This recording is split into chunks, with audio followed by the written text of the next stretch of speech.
La sélection littéraire d'Olivier de Lamberterie avec un livre qui vous a bouleversé. Et pourtant, cette histoire-là, elle a traîné dans l'actualité. On en a parlé, reparlé. Et on a tout dit. Eh bien non, justement. Cette histoire, c'est l'affaire Agnès Leroux. Agnès et ce Leroux. livre... Il faut peut-être resituer. Voilà, le livre s'appelle La déposition de Pascal Robert-Diard, qui est chroniqueur judiciaire, enfin chroniqueuse même, judiciaire au Monde, et publié à l'Iconoclaste.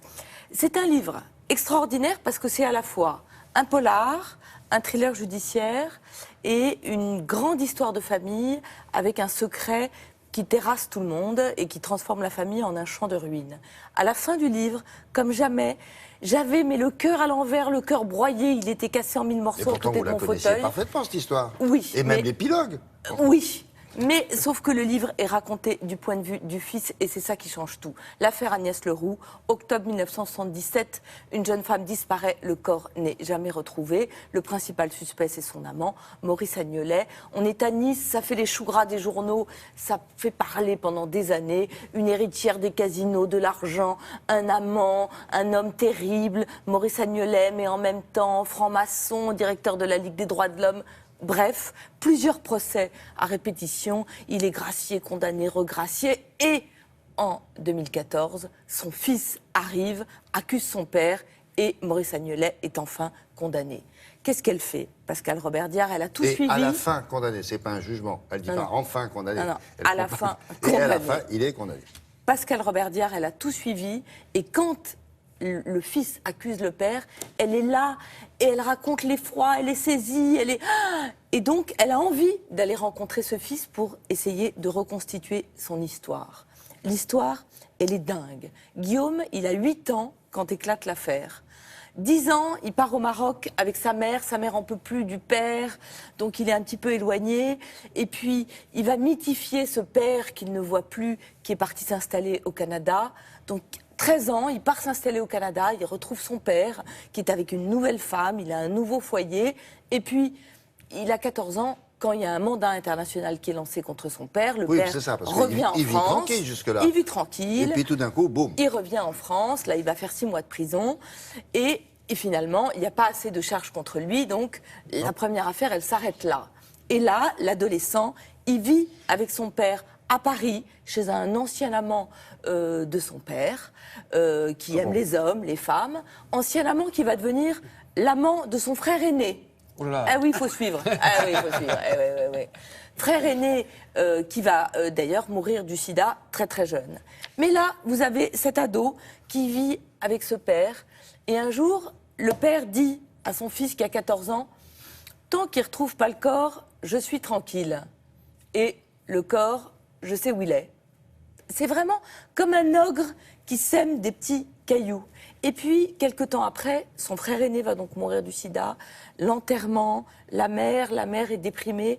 Et la mère, elle dit à son fils, qui est un petit peu plus vieux, elle lui dit « Ton père, c'est le diable. » Et d'ailleurs, c'est lui qui a tué Agnès Leroux.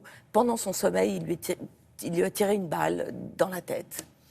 Et le jeune homme, il encaisse ça.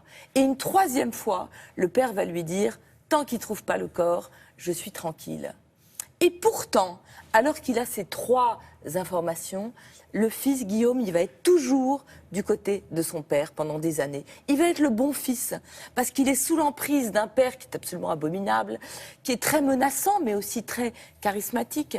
Pendant des années, ils vont vivre ensemble, et c'est ce fils, Guillaume, qui va faire des bandes magnétiques pour entraîner son père à être bon au procès. Donc il lui fait répéter, mais il lui fait répéter des mensonges. Et puis, petit à petit, on voit bien que ce fils, il est miné par le mensonge.